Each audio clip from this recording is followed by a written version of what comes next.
Hi everyone, welcome to the video. Today I want to talk about the Rode Nt1 cardioid condenser microphone, how I came to know about it, why I bought it, what were my expectations about it, how it flared with regards to those expectations, and what are my disappointments about it. When I started out as a voiceover artist, I've been hearing that this large diaphragm condenser microphone is the holy grail of doing voiceovers. But when I started out, I did not have enough budget, nor I had the setup of soundproofed, acoustically treated space to make this kind of a microphone function adequately. So I had to settle for a Shure SM48, which came under my budget. It's a dynamic microphone which helped reducing the background noise and the echoes. But I always had this nagging voice in my head which was telling me, whenever you have the budget, go get that large diaphragm condenser microphone. It's gonna turn around your voiceover business. Because I've been watching numerous YouTube videos comparing these microphones, people telling me like this Rode Nt1 is the best budget mic for voiceovers. This became my aspirational microphone.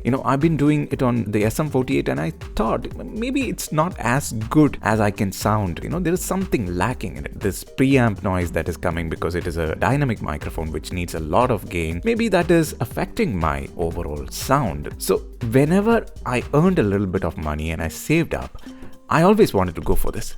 But I still knew I did not have the setup in terms of the space to make it function properly. So I still had to go for the logical option, a better microphone than my Shure SM48, but a shotgun microphone, which was a Sennheiser MKE-600. It flared as good as my dynamic mic in rejecting all the background noise and unwanted sounds. I was happy with it. It cost me around 20,000 bucks and I've used it for a long time and it did great for me. But still, that nagging voice was there. Maybe because it is like a small diaphragm condenser, it is not really giving your voice that texture, It is not pushing you where you could be in terms of that sound quality that you aspire for. Go get that large diaphragm condenser. Go get it. And when I had enough money to splurge, I went and bought a Rode Nt1 kit because it came only as a kit. I wanted the black one, not the silver one, which is the Rode Nt1A, which I heard is more of a high-end boosted microphone. This is more of a neutral microphone. So I thought maybe, okay, this is the one suited for me. I wanted that black matte finish Rode Nt1. And I went and got it for 25,000 bucks. And I got it home and I plugged it in and I heard it and I compared it with my Sennheiser MKE-600. I could not hear any difference. All the hoo-ha about the large diaphragm condenser, gold-plated 1-inch diaphragm, it's gonna make that voice, just pop out. Not really.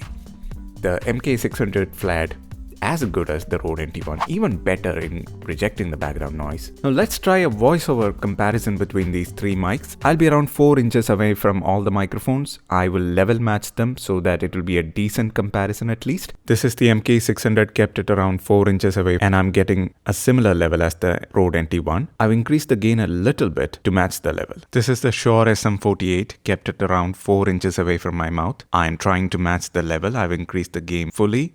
It's a dynamic mic, it needs a lot of gain. I'll adjust a little bit in post so that all three mics will have same level. Let's start. Some years ago, never mind how long precisely, having little or no money in my purse and nothing particular to interest me on shore, I thought I would sail about a little and see the watery part of the world. Some years ago, never mind how long precisely, having little or no money in my purse and nothing particular to interest me on shore, I thought I would sail about a little and see the watery part of the world.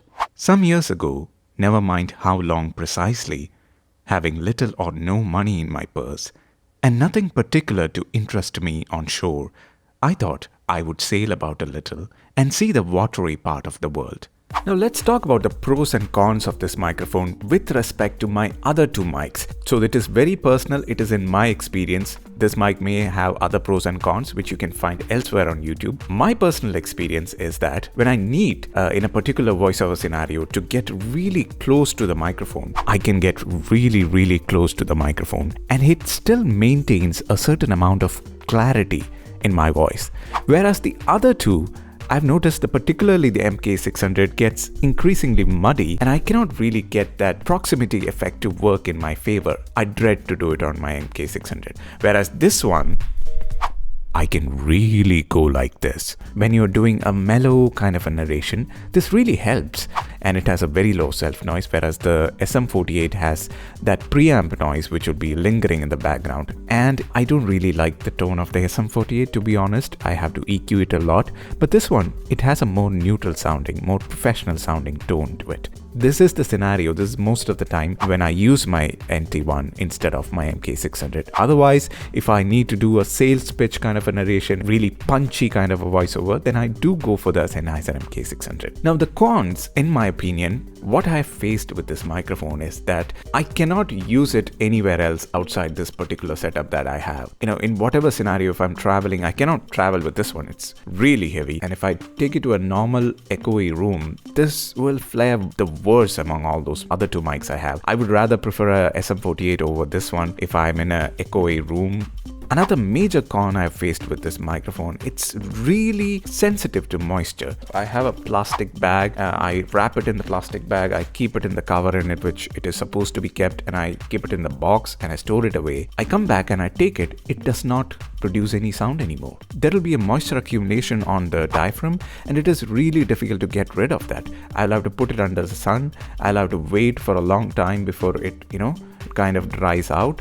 This I face every time I store it away. 2 times I had to send it to the service center to get it repaired because of the same moisture issue, and it was not working at all no matter what I tried. So they had to replace the diaphragm, but I still face that problem. The SM48, the MKE-600, you throw it, you keep it anywhere, they just function. So they're very durable in that sense, and this one is like a delicate baby. I have to really take care of it, which is really annoying sometimes. So moisture is really a villain for this microphone. Was there a need to go and get your aspirational microphone when I already had my MKE-600? Absolutely not, I guess. Because for all the practical purposes, the MKE-600 would have been sufficient. I had my logical reasons, which I thought may be true, but they turned out to be absolute bullshit. The large diaphragm condenser does not really make any difference. Any audible difference, maybe a very nuanced kind of a difference it has, yes, really it does, but you really have to get used to the sound of both the microphones. Compare it extensively to really notice that. For the end listener, after produced audio, you will not see a major difference between my MKE-600 and this one. Let's talk about the kit. This is the box in which it came. It had a pop filter inside. It had a microphone shock mount. By the way, you can only use it with the Rode Nt1, I guess, because it has a screw kind of thing. It came with the cable. It's a pretty long cable. One thing to talk about is this entire thing. A normal boom arm would not support this properly. So I would suggest if you're at least purchasing it, purchase a good microphone stand. Now for the technical specification, this has a very flat frequency response. It has a good sensitivity and a very low self noise of around 4 dBA, which is amazing when you're using it in a soundproofed studio. If you have background noise in your environment, none of that matters because the noise floor will be anyway high because it picks up everything. I really did not have any reason at all to go and get this one for 25,000 Indian bucks. But am I disappointed at that decision?